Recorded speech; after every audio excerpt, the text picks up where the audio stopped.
Stand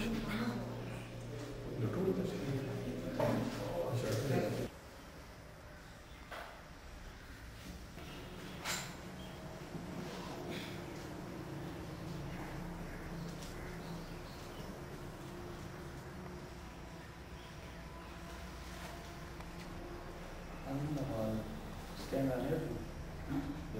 Stand on it.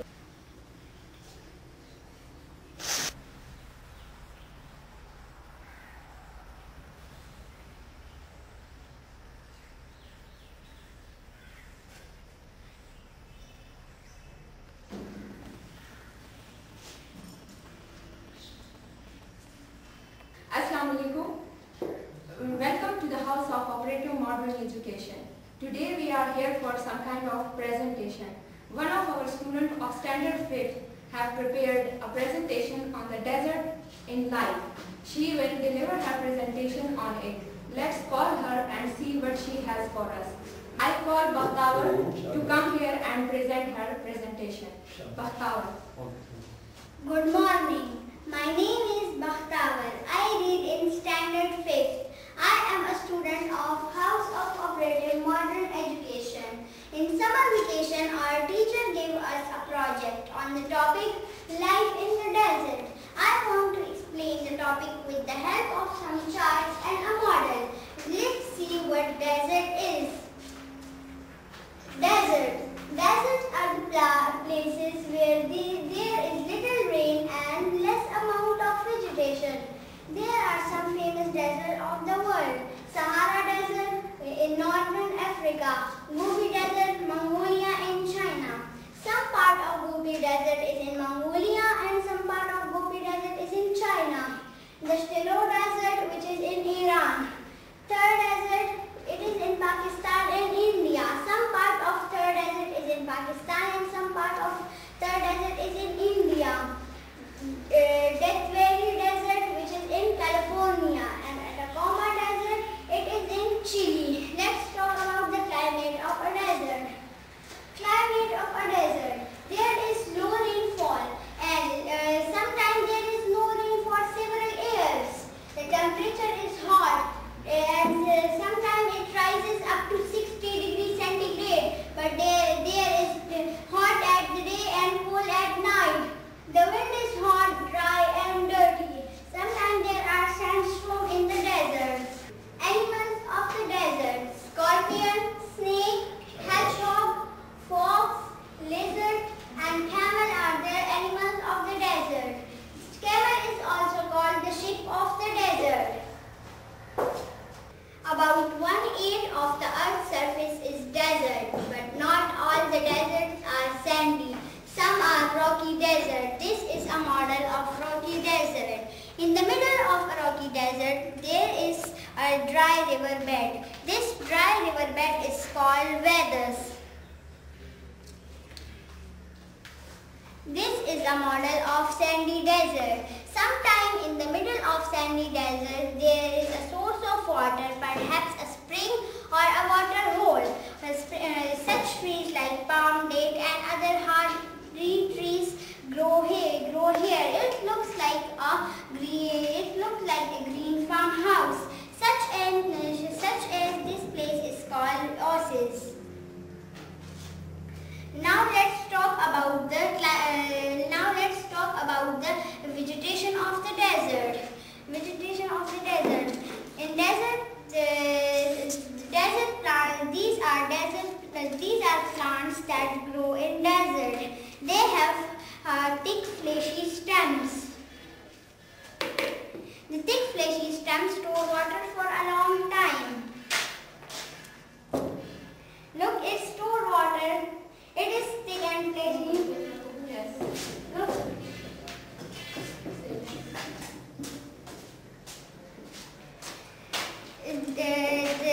The desert, mostly desert plants have spines in it. The spines prevent the desert animals to eat the plant. That's all about my topic. I thank you. Have a good day. Thank you, Bakhtawer. Now, today we have a very distinguished guest, Sir Ayaz, here with us. He is the chairman of the Political Science Department, Hazara University. I would like to call him over here and ask him about his views about such kind of presentation and activities should be carried in the school. Sarayas. Principal, honorable school teachers, my dear media men, and my sweet children. It's an honor for me to be here with you and to talk about the way you are moving forward to educate the students of this area. Bakhtawer, a student of 5th class, has very nicely presented and has performed through a model and through a talk to us how life is in the deserts. This is in fact the credit goes to the teachers of the schools and the principal of the school that they have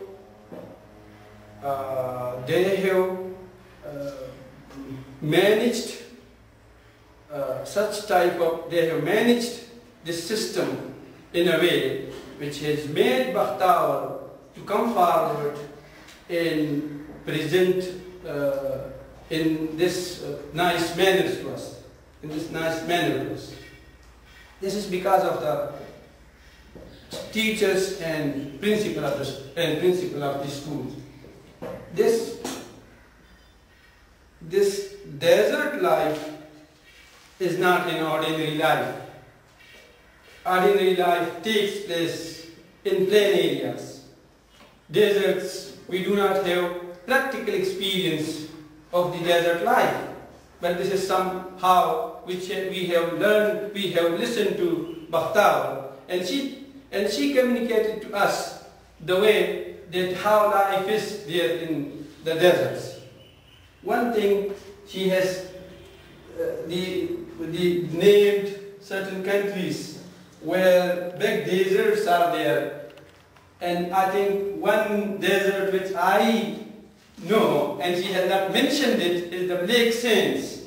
That is in Turkmenistan, and that is one of the biggest land in the world, desert in the world, the Black Sands. So this is what she has probably learned from this book. Anyhow, these are the deserts which are formed in the world, and these are the climates that she said that the rainfall is scanty and the temperature is extreme at the daytime and even at the night, and the winds are hot, and normal life is not possible in the desert areas. But still life is there. What Bakhtawer told us, deserts are not something lifeless areas. Life is certainly there, but the plants are different than that of the plain areas. The animals which we have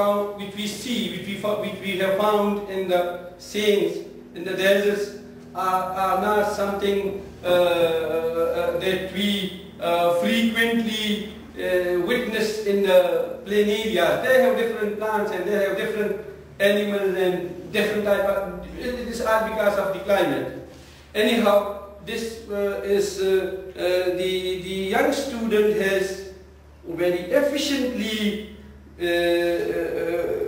made this model, which is very much impressive and which is very much clear in communicating us what the life is in the deserts. And beyond this, she has tried more to understand us through these charts. This is all something because of the hard work of the teachers and the principal of the schools. And this model education through models, this is what nowadays we call activity-based education. This is what we call activity-based education, and education which is based on observation, which is based on personal activity of the student. This remains in the minds of the students forever, and I think this school is distinguished from other schools of this area in the sense that you focus on learning which focused on activity-based learning than the other schools which I have the experience of other schools. They do not put emphasis on such type of activities. So this is uniqueness of this school, and this is something you are producing students that will be inshallah parallel to that of the O-level or Western type of education which I have seen in Europe. They are giving this type of education which you are struggling to give to your students. So this is something unique characteristic of this school, and the credit of this goes to the teachers who are very much hardworking and who are very much intelligent, and the principal too have a vast experience in education, and is a very committed individual, and he, as far as I know him, does not consider the running of a school is just to produce money, but he is a committed individual, and he wants the school to be something unique from other schools of the area. And inshallah, if you continue this type of education which is based on activity, so I think this dream of the principal will be materialized soon. Thank you.